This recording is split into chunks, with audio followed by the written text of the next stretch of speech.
Hemos oído decir que hay entre 7 y 15.000 guerrillas operando en Vietnam, que matan a 2.000 funcionarios civiles y a otros 2.000 policías cada año. 4.000 víctimas.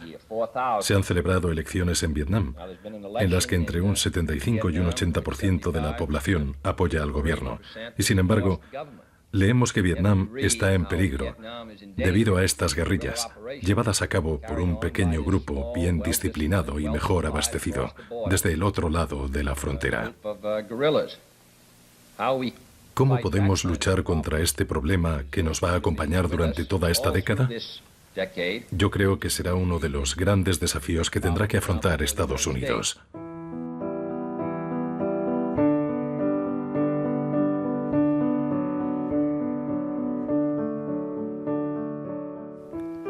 La cuestión sobre qué habría hecho Kennedy en Vietnam es fascinante y potencialmente importante.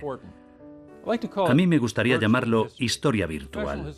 Los historiadores lo llaman historia contrafactual. Supongo que porque existe la historia fáctica, es decir, la historia de lo que exactamente ocurrió, y luego hay un número infinito de posibilidades sobre lo que podría haber sucedido, es decir, la historia irreal. El ejemplo más famoso que utiliza la gente, a quien no le gusta pensar en lo que podría haber ocurrido, es suponer que la historia habría sido muy diferente si Cleopatra hubiera tenido una nariz más grande y Marco Antonio no se hubiera fijado en ella. Toda la historia del Imperio Romano habría sido diferente, y si la historia del Imperio Romano hubiera sido diferente, la del mundo occidental y la del mundo entero también lo serían. Por consiguiente, todo depende de la longitud de la nariz de Cleopatra. Se puede llevar a un nivel absurdo, y eso suelen hacerlo aquellos a los que les preocupa el caos o la anarquía de una historia, que se adentra en cosas que no sucedieron. Me preocupa lo que acabo de describir, y no me siento satisfecho de que no hayamos encontrado todavía una respuesta efectiva al respecto. Creo que es un asunto de máximo interés para todos porque los acontecimientos se están produciendo con cierta celeridad.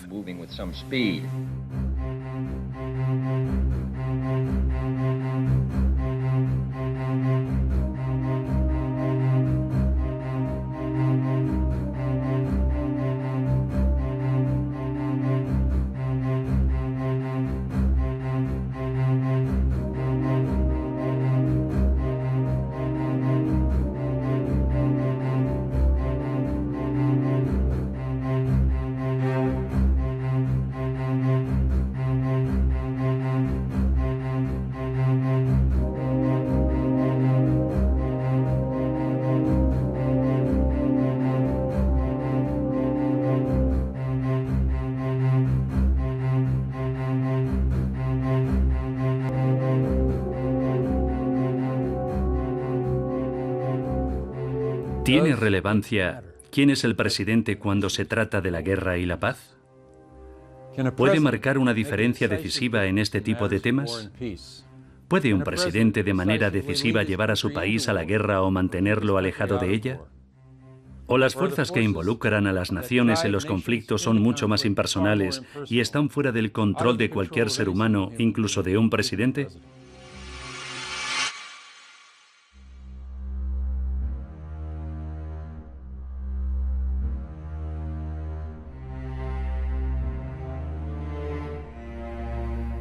La cuestión sobre lo que Kennedy podría haber hecho, ¿por qué es interesante? Una de las razones está obviamente relacionada con el alcance de la tragedia. ¿Habría habido alguna manera de evitarlo? Merece la pena saberlo. ¿Tiene usted personalmente refugios atómicos en cualquiera de las residencias que utiliza con frecuencia? Estoy pensando concretamente en su casa en Hyannis, o en Middleborough, o en Palm Beach, o en Newport. Bueno, no son todas residencias mías, siento decirlo, pero le diría que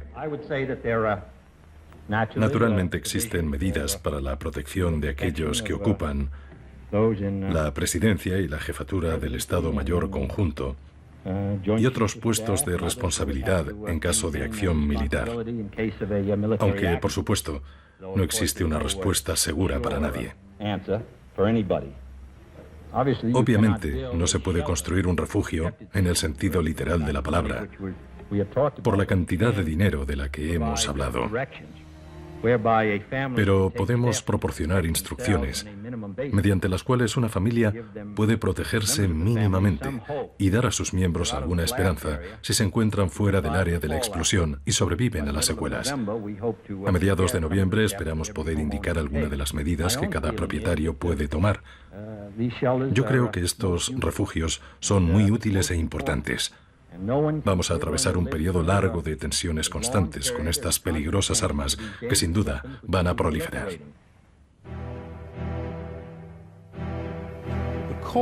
La Guerra Fría era fría, en el sentido de que no se caracterizó por la existencia de un enfrentamiento armado ni un intercambio de fuego entre las dos superpotencias.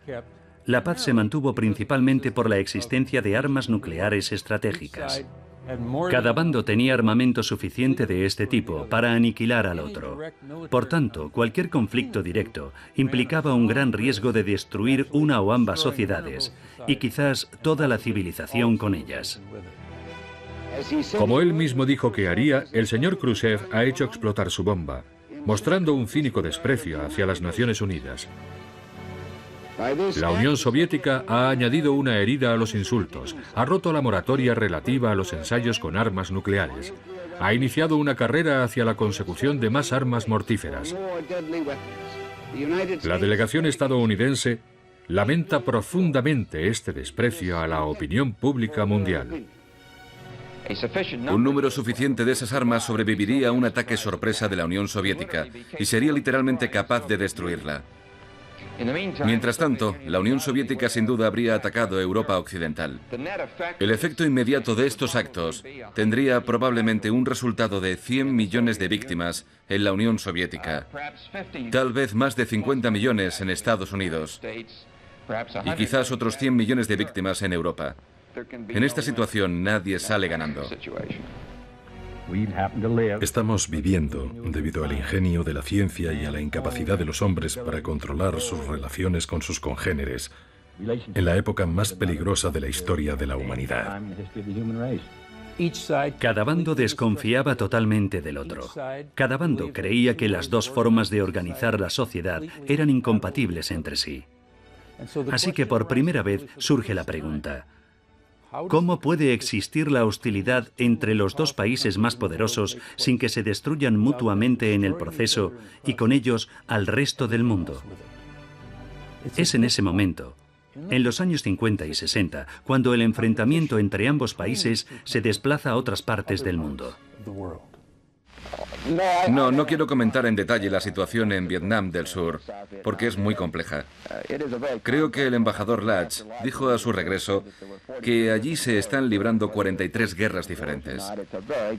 Es una realidad muy complicada, en la que concurren factores políticos, económicos y militares. Y no creo que podamos dar información cada día sobre la mejora o el empeoramiento de la situación. Pero llamo su atención de nuevo sobre un tema importante, y es que la influencia del Vietcong es alta. Creo que el secreto a la hora de abordar esta cuestión, de modo que todas las personas con una mente abierta puedan converger, sería observar detenidamente los hechos acaecidos. Estudiemos los datos. Veamos lo que Kennedy hizo. ¿Cuál es el fondo de la cuestión? Él hizo muchas cosas, por supuesto, pero cuando fue sometido a presión por la mayoría, por todos o por algunos de sus asesores, para involucrar a Estados Unidos en una guerra, ¿qué hizo? ¿Debería haber un patrón en el comportamiento de Kennedy? O podríamos decir, si nos centramos en un punto de vista psicológico, que tenía la costumbre de decidir de una manera y no de otra. A lo mejor disponemos de alguna información aplicable a esa otra situación que él no vivió y por tanto no pudo abordarla. John Kennedy fue puesto a prueba 6 veces, y las 6 evitó la guerra convencional y la nuclear. No digo que fuera un presidente perfecto, pero esa característica en particular es realmente interesante. 1961 quizás fue de los peores años que haya tenido un presidente estadounidense.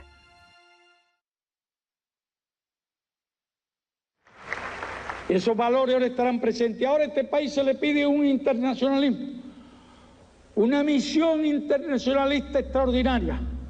Salvar la revolución en Cuba, salvar el socialismo en Cuba. Inmediatamente después de que Kennedy fuera investido, se desató de alguna manera el infierno. Kennedy había heredado una crisis.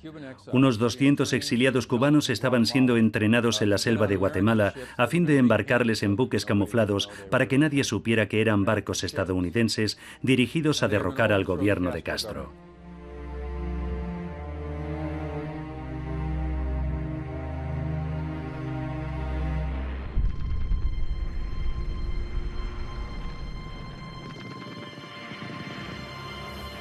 Los exiliados cubanos desembarcan en Bahía de Cochinos, son vapuleados y piden ayuda.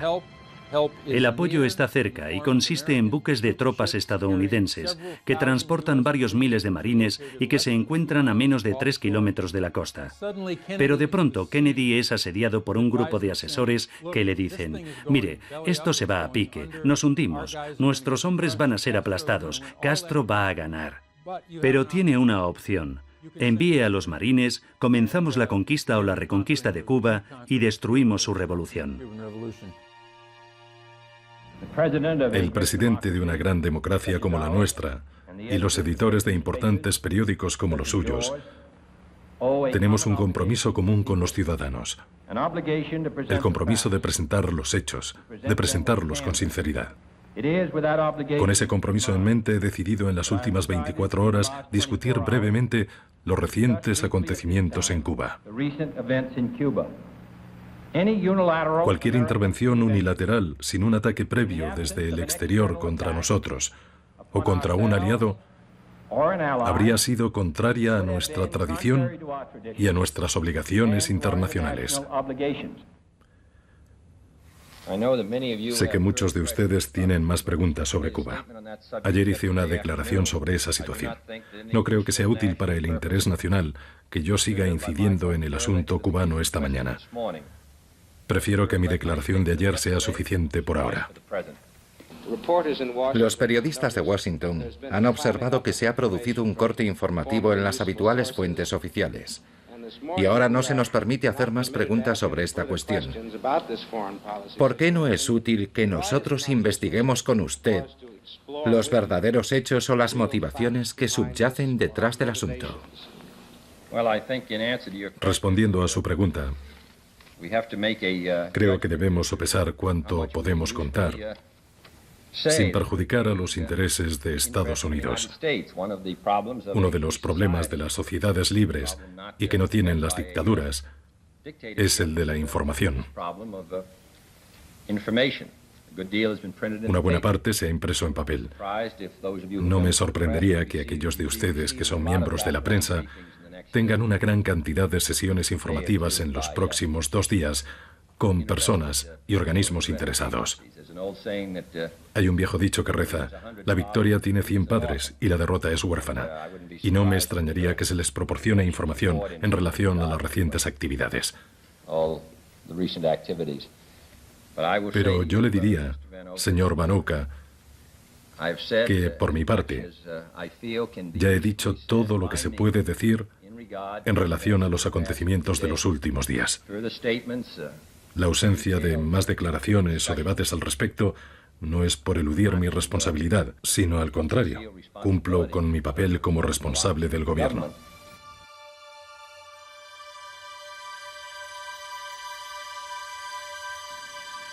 Kennedy llamó personalmente al comandante del buque, el almirante Early Burke, y le dijo: detenga la operación. No vamos a involucrarnos en una guerra a 150 kilómetros de Florida. Ordenó al buque que se retirara. Fue una decisión muy difícil para él.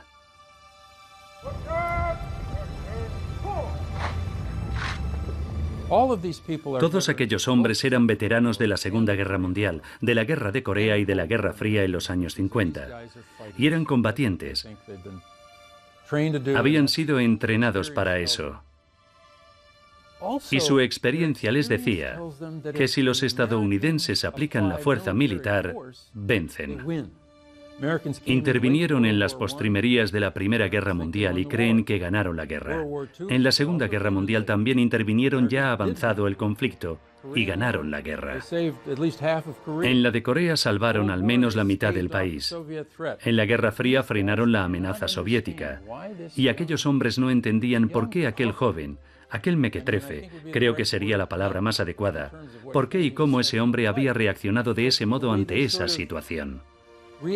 Nixon escribió que la lección que había que sacar de Bahía de Cochinos era que Kennedy carecía del empuje necesario para enviar a los marines, a las fuerzas aéreas, para derrocar y asesinar a Castro y poner en La Habana un gobierno afín a los intereses estadounidenses.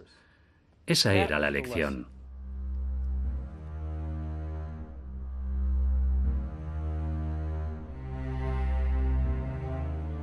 Corrieron rumores de abrir un proceso de destitución. Rumores de que aquel joven era un incompetente total. Aquellos matones de trajes verdes han derrotado a Estados Unidos, que ganó la Primera y la Segunda Guerra Mundial. No había ninguna categoría en la que encajar aquel desenlace. No sabemos mucho acerca de lo que le ocurrió a Kennedy en el Pacífico Sur, pero estuvo a punto de morir y sufrió una verdadera crisis. Esto es quizás comparable a aquello. Es una crisis personal, una crisis en su presidencia que apenas se ha podido controlar, y es una crisis en lo que respecta a la credibilidad de Estados Unidos. Yo creo que fracaso es la palabra que mejor define la situación. Kennedy ha fracasado y sabe que él mismo será percibido como un fracaso.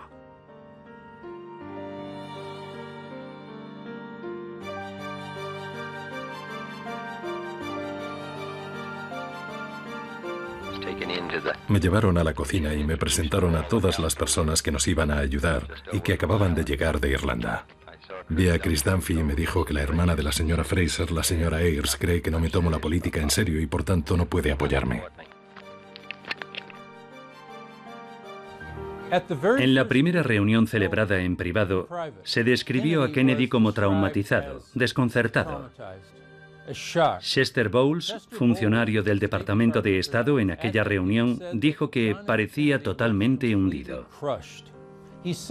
Asistió a una reunión en la que todos los secretarios del gabinete discutían entre sí acerca de quién era el culpable, qué debía y qué no debía haberse hecho. Kennedy no dijo una palabra. Y en uno de los pasajes más fantasmagóricos que he leído nunca en un memorando no clasificado, dice: el presidente con semblante pálido se marchó de la reunión sin haber dicho nada. Eso en cuanto a su apariencia y sus sentimientos, pero ¿qué aprendió? No seré candidato al menos durante 4 años. Supongo que habrá muchos altibajos durante ese periodo, así que quien piensa que si las cosas mejoran, diremos que es porque son el resultado de la política de nuestra administración, y esa es la razón por la que las he pintado innecesariamente oscuras. No ha entendido nada. Se han descrito con precisión, como yo entiendo que son, y quien crea que se han exagerado por razones políticas está muy equivocado. Y espero que nos concedan el beneficio de la duda acerca de la honestidad de nuestra forma de entender la situación. Otros pueden valorar los mismos hechos y llegar a una conclusión diferente. Obviamente, así ha sido.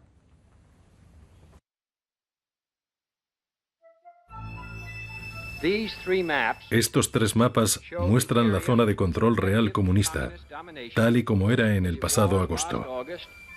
Y las partes coloreadas en la esquina superior derecha representan las áreas dominadas por los comunistas en ese momento. Y ahora en el siguiente mapa, en diciembre de 1960, hace 3 meses, la zona roja se ha expandido.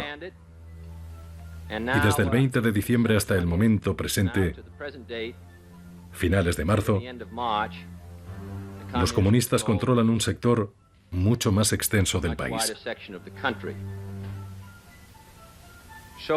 Lamento decir que el transporte de aviones soviéticos a gran escala trasladado a la zona de combate ha sido notable. Además, se ha proporcionado un grupo completo de apoyo de especialistas en combate, principalmente del Vietnam del Norte comunista, y armas pesadas desde el exterior. Quiero dejar claro al pueblo estadounidense y a todo el mundo que lo único que nosotros queremos en Laos es la paz, no la guerra. Un gobierno verdaderamente neutral, no un peón de la Guerra Fría. Un acuerdo alcanzado en la mesa de conferencias y no en el campo de batalla. Damas y caballeros, creo que ya es suficiente. He dicho todo lo que tenía que decir. Señor Gromyko, ¿la Unión Soviética llegará a un acuerdo para el cese del fuego en Laos? Hemos tocado ese asunto en nuestra conversación. No tengo nada que decir públicamente en este momento. ¿Irá el señor Rusk a la reunión de senadores en la que se preparará la petición de una declaración de guerra en caso de que sea necesario el empleo de armas de fuego? Parece que los comunistas nos obligan a estar a la defensiva en varios frentes.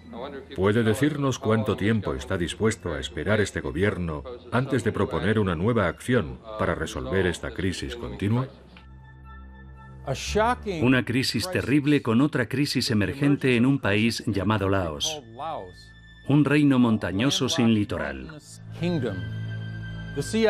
La CIA informó de que la Unión Soviética estaba dando apoyo evidente y considerable al Pathet Lao, la insurgencia comunista en Laos, y a menos que Estados Unidos hiciera algo al respecto, los comunistas ocuparían Laos y el dominó caería.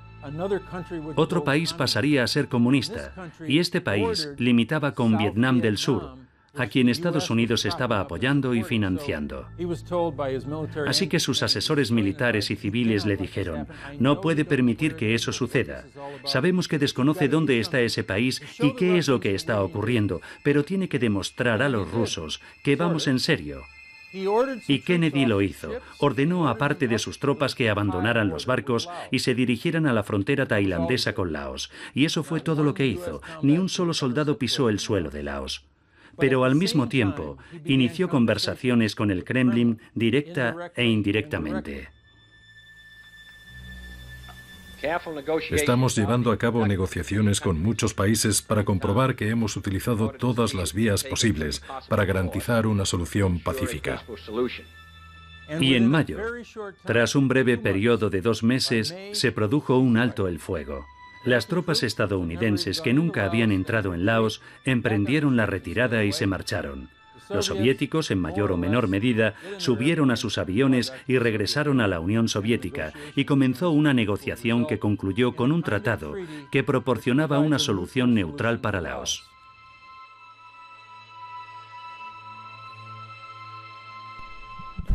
Señor presidente, Richard Nixon parece tener una mala opinión de su administración. Ayer en un discurso dijo que nunca en la historia de Estados Unidos un hombre había hablado con tanta grandilocuencia y actuado tan poco. ¿Tiene algo que decir? No, no haré ningún comentario sobre el señor Nixon. Ha estado muy atareado y le comprendo por los problemas que tiene para viajar y por otros tantos más. Pero no voy a responder a eso. Estamos haciendo todo lo que podemos. Seguiremos haciéndolo hasta 1964 y entonces veremos cuál es la situación.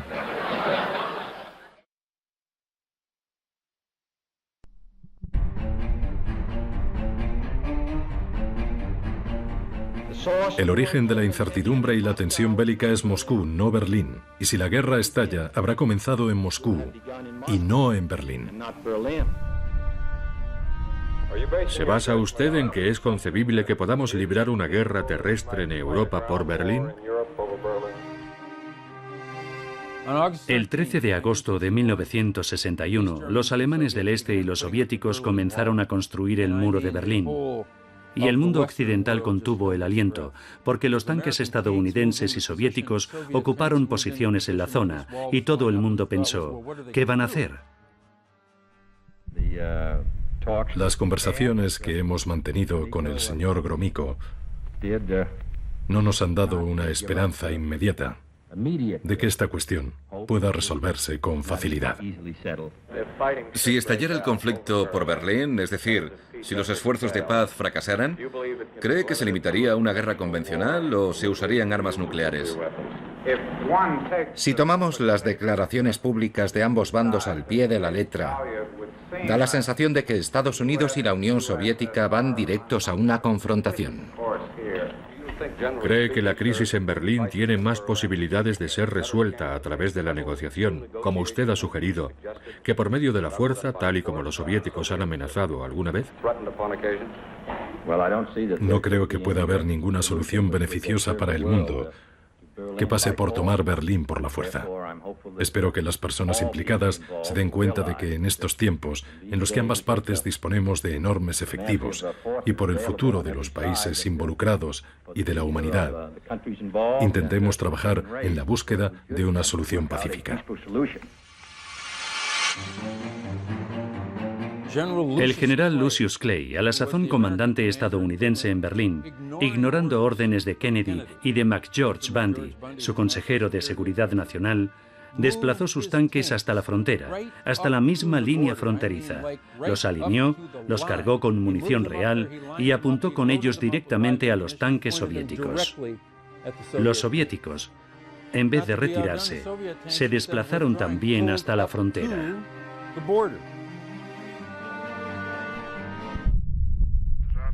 Tenía la impresión de que usted había pedido que se hiciera eso. ¿Y de dónde sacó esa impresión? De Jim Greenfield. Espere un momento, Pierre está conmigo. Dice que tenía la impresión de que nosotros habíamos pedido que se hiciera eso. Kennedy intervino directamente llamando por teléfono a Lucius Clay para tratar el asunto y le dijo que se llevara los malditos tanques de allí.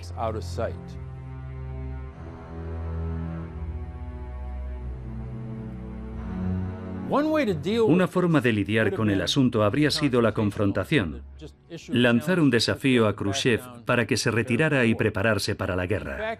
Pero de hecho fue Khrushchev quien adoptó ese enfoque. Lo que él quería era que Kennedy ordenase a las fuerzas estadounidenses que abandonaran Berlín Oeste, se retiraran a Alemania Occidental y le dieran lo que consideraba su derecho como conquistador soviético en la Segunda Guerra Mundial, es decir, toda Alemania dentro de las fronteras de Alemania del Este. Khrushchev dijo una vez que eso sería como tener un trozo de la Unión Soviética en Iowa. Estados Unidos no lo aceptaría. Y no le faltaba razón. Y sin embargo, Berlín Occidental era visto como un baluarte, una especie de prueba de valentía en Occidente. Y mientras los asesores de Kennedy le decían, no puede permitir que se salga con la suya, Kennedy se dejó llevar por la inercia de los acontecimientos. Sabemos que en su fuero interno agradeció la construcción del muro. El muro evitó que un gran número de personas fueran abatidas a disparos al intentar cruzar la frontera que separaba Berlín Oriental del Occidental.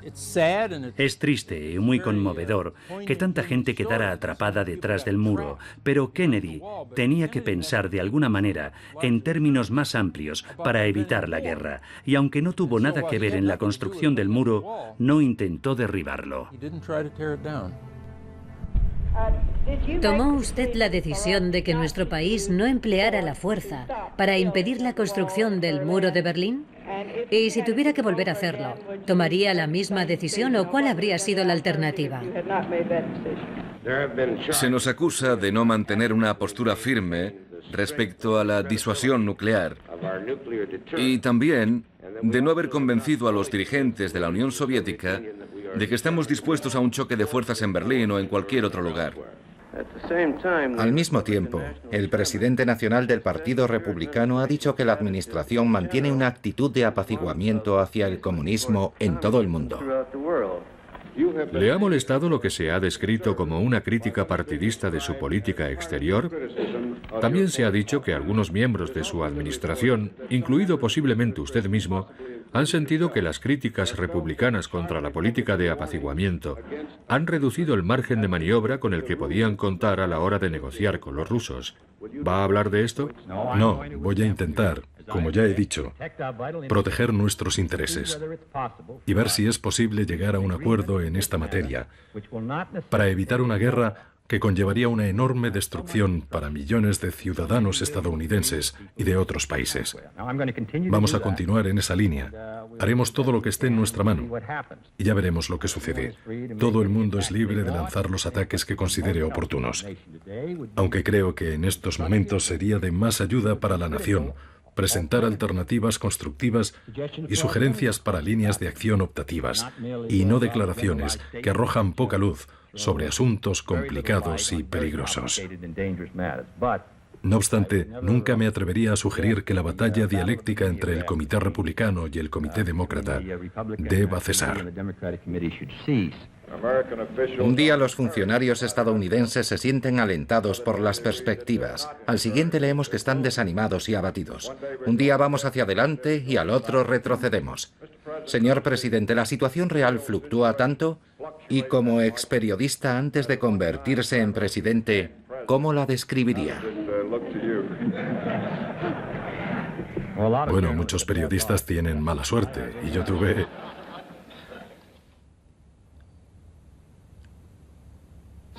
Entre el 75 y el 80% de la población apoya al gobierno. Y sin embargo leemos cómo Vietnam está en peligro debido a las operaciones de guerrilla llevadas a cabo por un pequeño grupo bien disciplinado y abastecido desde el otro lado de la frontera. ¿Cómo luchemos contra ese tipo de problema que nos va a acompañar durante toda esta década? Pienso que va a ser uno de los grandes desafíos que tendrá que afrontar Estados Unidos. Me preocupa el problema que acabo de describir y no me satisface que no hayamos encontrado aún una respuesta efectiva al respecto. El general Maxwell Taylor, representante personal de Kennedy, fue enviado a Vietnam del Sur, que empezaba a ser un problema. Le acompañaba Wal Rastow, el asesor adjunto de Seguridad Nacional. Sus instrucciones eran determinar la raíz del problema con una insurgencia que parecía estar creciendo sin cesar y, sobre todo, cuál era el problema con nuestro aliado, Diem, y por qué no era capaz de aplastar a los insurrectos. La decisión de enviar al general Taylor a Vietnam podría interpretarse como una confirmación de los informes que apuntan a que tiene usted la intención de enviar tropas a Vietnam, Tailandia o a Laos. ¿Puede hablarnos de las condiciones que deberían darse para que considerase necesario el envío de tropas?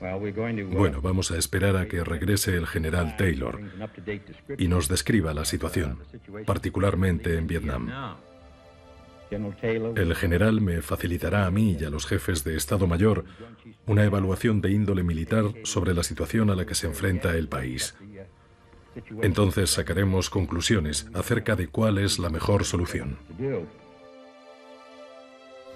Finalmente regresaron. Y no hablamos del asesoramiento de un grupo de belicistas, sino de personas que creían fervientemente en el efecto dominó. Consideraban que no podíamos permitir la caída de Vietnam del Sur, ni que triunfase el comunismo, porque detrás podía caer Indonesia e incluso Japón, y con ellos el resto de los países del sudeste asiático que aún no eran comunistas, y aquello sería el principio del fin del mundo tal como lo conocemos.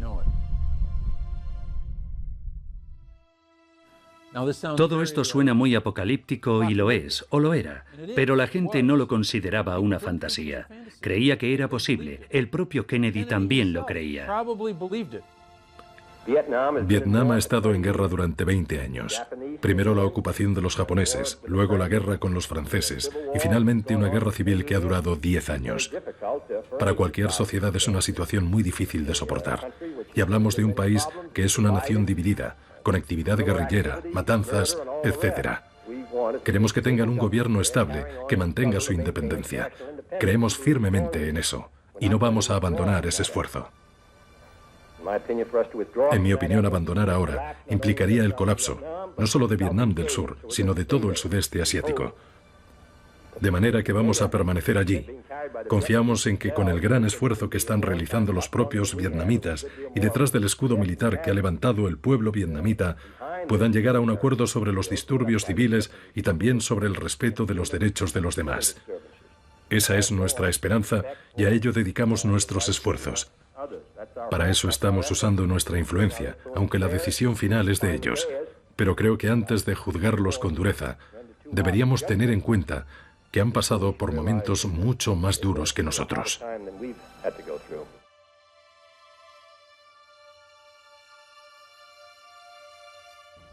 Todos los consejeros, incluidos los asesores militares y civiles, tenían la sensación de que Kennedy era una incógnita.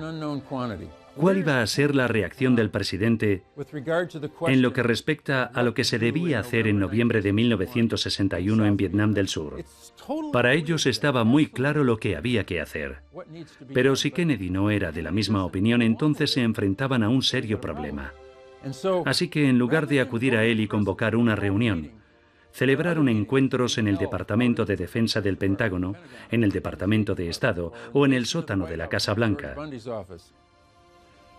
Y la razón de que se mantuvieran todas esas reuniones fue intentar reunir argumentos que convencieran a Kennedy de que era absolutamente inevitable ir a la guerra en Vietnam del Sur.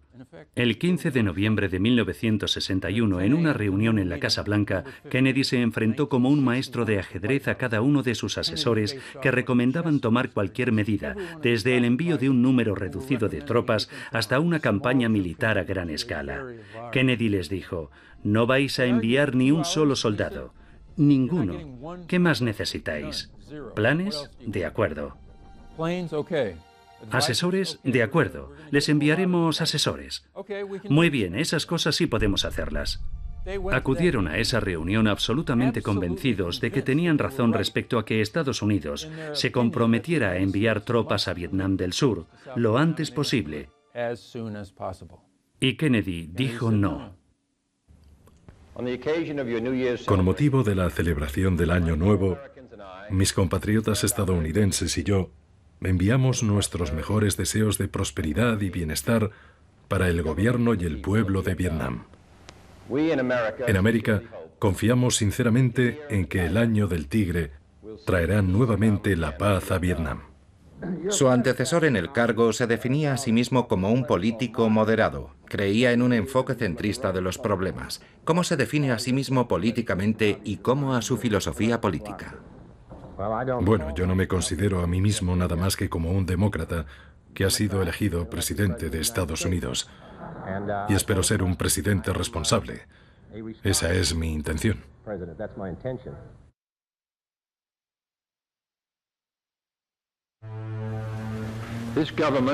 Este gobierno, según lo prometido, ha sometido a una estrecha vigilancia el aumento de las actividades militares soviéticas en la isla de Cuba. En el transcurso de la última semana, hemos constatado de manera inequívoca que se están preparando una serie de emplazamientos de misiles ofensivos en esa isla. El propósito de estas bases no puede ser otro que proporcionar una capacidad de ataque nuclear contra el hemisferio occidental. El jueves pasado, cuando las pruebas de este aumento de la actividad militar estaban ya en mis manos, Gromyko, el ministro de Asuntos Exteriores soviético, me comunicó que había recibido instrucciones para dejar claro una vez más, como según dijo ya había hecho su gobierno, que la asistencia de la Unión Soviética a Cuba, y cito, persigue únicamente el objetivo de contribuir a la capacidad defensiva de Cuba.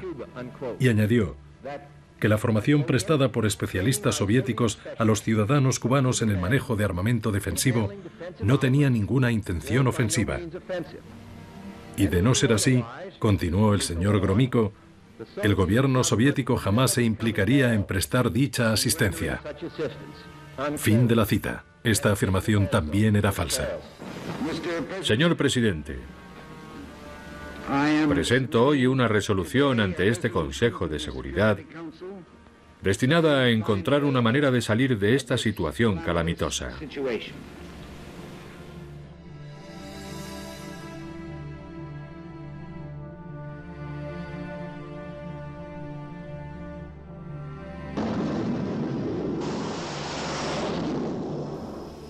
La crisis de los misiles fue la más peligrosa a la que este país o cualquier otro país del mundo se ha enfrentado jamás.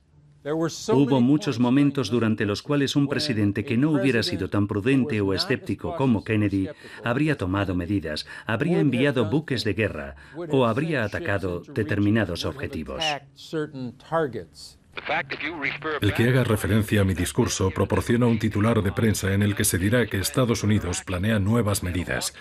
Ya acordamos que cualquier declaración sobre las actividades militares soviéticas en Cuba debía partir únicamente de la Casa Blanca y que no comentaríamos las medidas que vamos a adoptar. Cuando haces referencia a mi discurso, les estás indicando que pensamos tomar nuevas medidas. Tenemos que controlar este tipo de situaciones, Link, porque es un asunto muy delicado y quiero que la información salga de la Casa Blanca. Sí. De mí, a Salinger, a tu gente y a Sylvester. Sí. Y ningún detalle sobre la crisis cubana debe salir de aquí hasta que pase por Salinger y por mí. Porque no quiero ser crítico. Pero el problema es que cuando dices que se van a tomar nuevas medidas, todos preguntan ¿qué medidas? Y se produce una escalada en el espacio de un par de días para la que no estamos preparados. Sí, lo siento. Así que tienes que andarte con pies de plomo. No puedes referirte a discursos anteriores porque eso les da un nuevo titular. Y todos los periodistas van a establecer una relación entre el comunicado de Pierre Salinger sobre los misiles y tu comentario sobre las nuevas medidas. Y será una situación que no podremos controlar, ¿vale? Lo lamento, señor. Vale.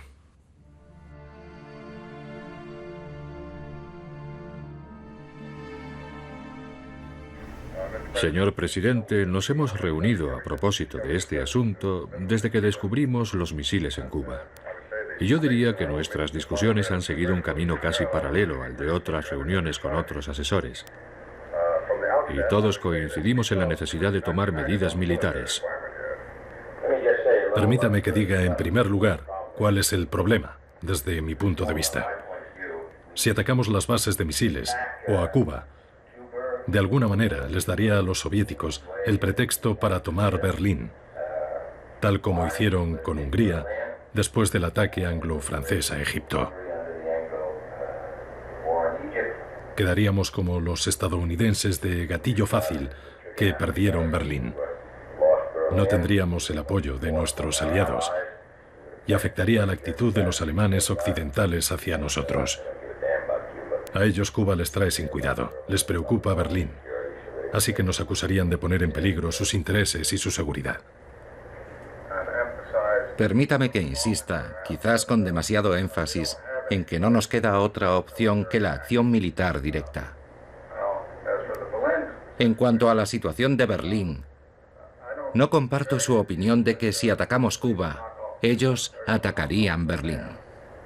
¿Cuál cree que sería su respuesta? No habría ninguna. La situación en Berlín sería la misma. Si hacen cualquier movimiento, nosotros responderíamos de inmediato. Es evidente que pueden intentar tomar Berlín. Puede que sea un riesgo que tengamos que asumir, pero... La historia es de otra forma, señor presidente. No hay otra salida. El bloqueo y la acción política conducirán inevitablemente a la guerra. No veo ninguna otra solución. Esta postura es casi tan negativa como la política de apaciguamiento en Múnich. Creo que el bloqueo y las conversaciones políticas serán considerados por muchos de nuestros aliados y países neutrales como una respuesta claramente débil ante esta crisis.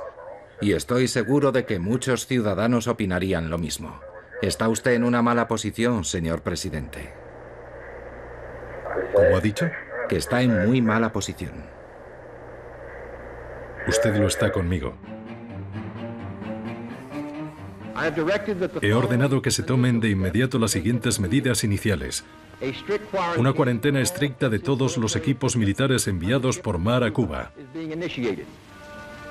Cualquier tipo de buque con destino a Cuba que transporte armas será obligado a retroceder. Será política de esta nación considerar cualquier misil nuclear lanzado desde Cuba contra cualquier nación del hemisferio occidental como un ataque de la Unión Soviética hacia Estados Unidos, que requerirá una respuesta en represalia contra la Unión Soviética. Hago un llamamiento al presidente Khrushchev para la estabilización de las relaciones entre nuestros países.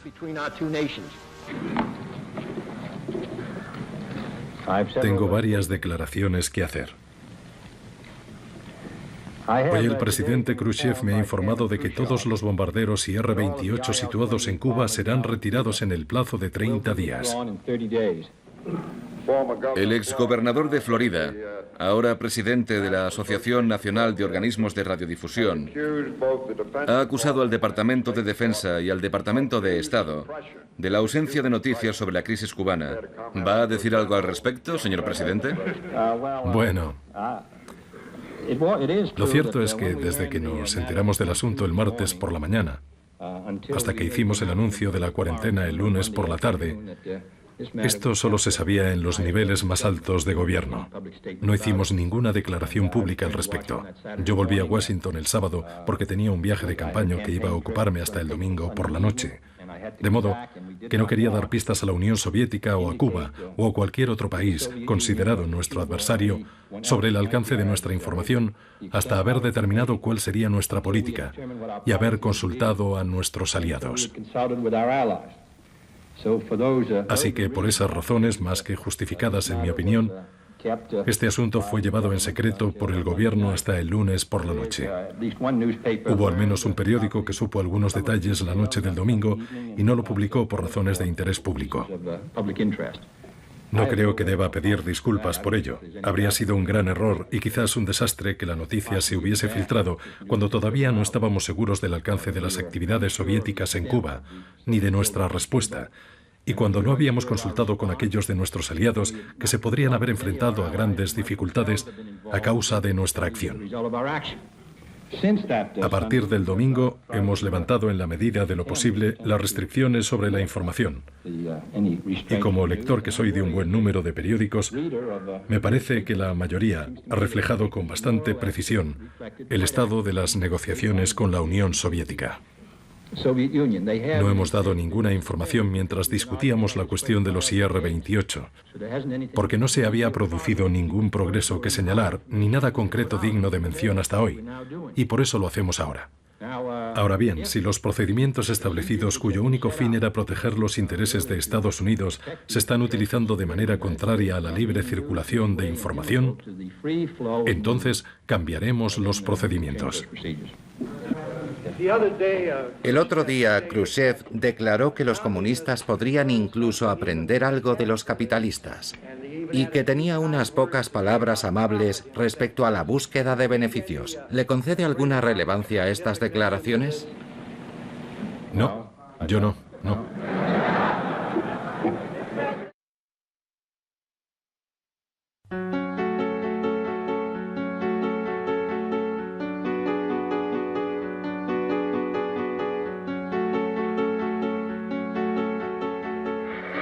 Tenemos que encontrar la forma de salir de Vietnam. Y esta es una manera de hacerlo. Dejar fuerzas allí cuando no se necesitan me parece una inutilidad. Y solo servirá para acentuar tanto sus problemas como los nuestros. Tenemos que salir. Debemos mostrar al país lo que eso significa. Estoy seguro de que, aunque no cumplamos con estas fechas, en cuanto a poner fin a las grandes campañas militares, podremos retirar el grueso de nuestras fuerzas, siguiendo el calendario que hemos marcado. ¿Y la ventaja de retirar las fuerzas? La ventaja es que podemos decir al Congreso y a los ciudadanos que tenemos un plan para reducir la exposición de los soldados estadounidenses a las acciones de la guerrilla en Vietnam del Sur. Acciones que los propios vietnamitas deberían ir aprendiendo a controlar por sí mismos. Creo que sería muy importante y coincidiría con las opiniones de algunos senadores de que estamos empantanados en Asia y lo estaremos durante décadas.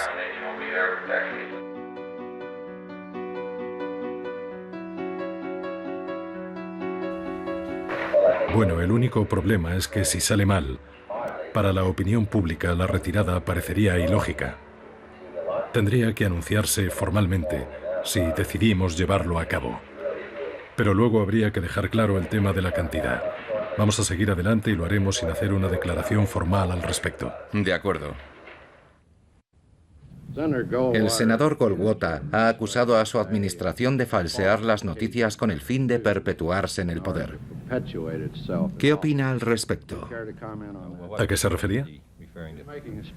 Estaba dando un discurso en el Club Nacional de Prensa de la Mujer. Y según su punto de vista, usted y su administración están manipulando las noticias para poder perpetuarse en el cargo. Bueno, como he dicho antes, creo que sería poco prudente en este momento contestar al senador Goldwater. Estoy seguro de que hará muchas acusaciones, incluso más graves que esta, en los próximos meses. Además, esta última semana ha estado muy ocupado vendiendo sus libros, sugiriendo que debería darse permiso a los comandantes militares en el extranjero para que usen armas nucleares, atacando al presidente de Bolivia mientras visita Estados Unidos e involucrándose personalmente en las elecciones griegas. Así que creo que no sería justo por mi parte responderle esta semana. Señor presidente, volviendo a lo de la reducción de tropas, ¿han previsto alguna medida en el lejano oriente, especialmente en Corea? ¿Y han acelerado la retirada de Vietnam? Cuando el secretario McNamara y el general Taylor regresaron de Vietnam, anunciaron que estaba prevista la retirada de 1 millar de hombres de Vietnam del Sur antes de que finalice el año. Y ha habido algún comentario también del general Harkins. Si no hay contratiempos, ese será el plan previsto. El primer contingente estaría compuesto por 250 hombres que no estén involucrados en operaciones de primera línea. Sería nuestro deseo disminuir el número en 1 millar, mientras se intensifica el entrenamiento que se está llevando a cabo en Vietnam del Sur. Debería comenzar a hablar dentro de 7 u 8 minutos, y tiene previsto hacerlo durante 20 minutos. Sin embargo, tiene una agenda tan apretada que visitará Dallas en menos de 2 horas y media. Está previsto que salga de aquí en un coche abierto. La caravana presidencial recorrerá la avenida Lemon. Luego bajará por Cedar Springs hasta Harwood, pasará por Main Street y saldrá por la autopista Stevens hasta el Trademark. Aquí está el presidente.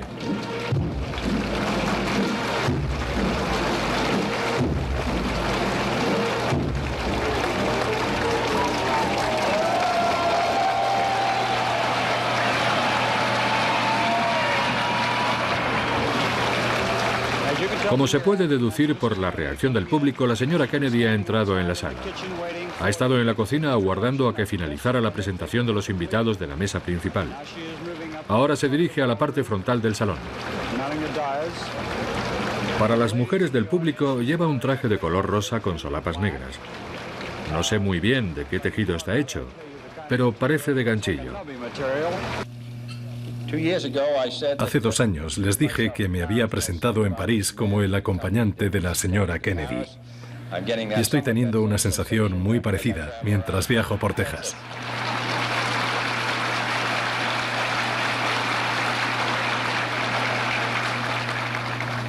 Nadie se pregunta por la ropa que llevamos Lyndon y yo.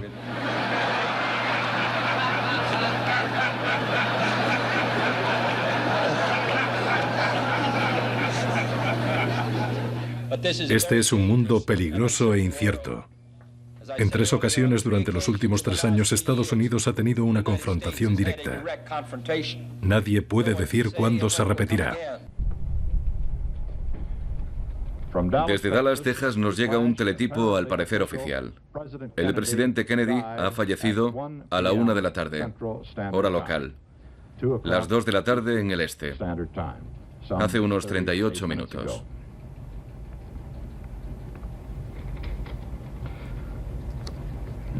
El vicepresidente Johnson ha abandonado el hospital de Dallas, pero no sabemos hacia dónde se dirige.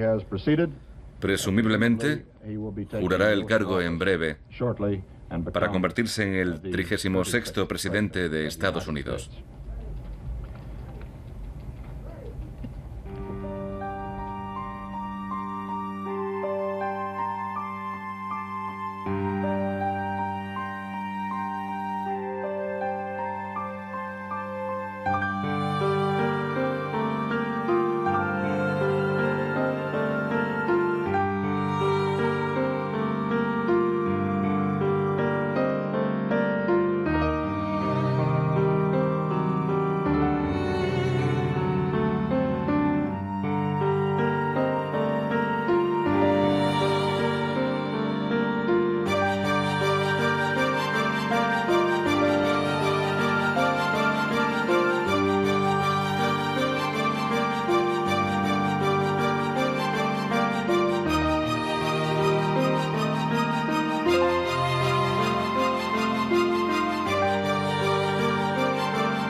Resulta que John Fitzgerald Kennedy recibió frecuentes e intensas presiones para llevar a esta nación a la guerra. Muchas más que ningún otro presidente, y solo en los 1000 días que duró su mandato.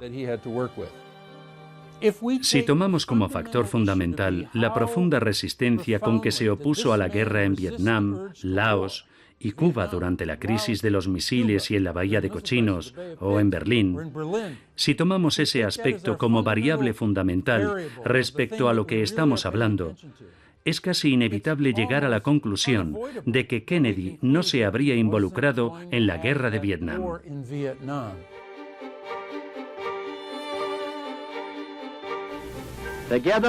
Juntos salvaremos nuestro planeta o juntos pereceremos en sus llamas. Podemos salvarlo y debemos salvarlo.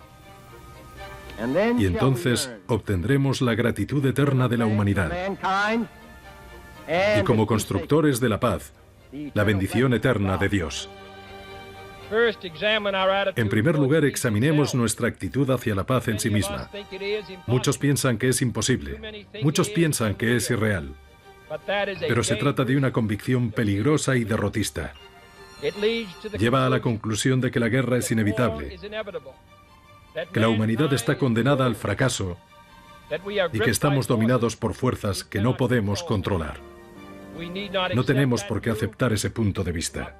Nuestros problemas son obra del hombre y por lo tanto pueden ser resueltos por el hombre. Estados Unidos, como el mundo sabe, nunca iniciará una guerra. No queremos una guerra. Y no esperamos una guerra ahora. Esta generación ya ha tenido suficientes guerras y suficiente odio.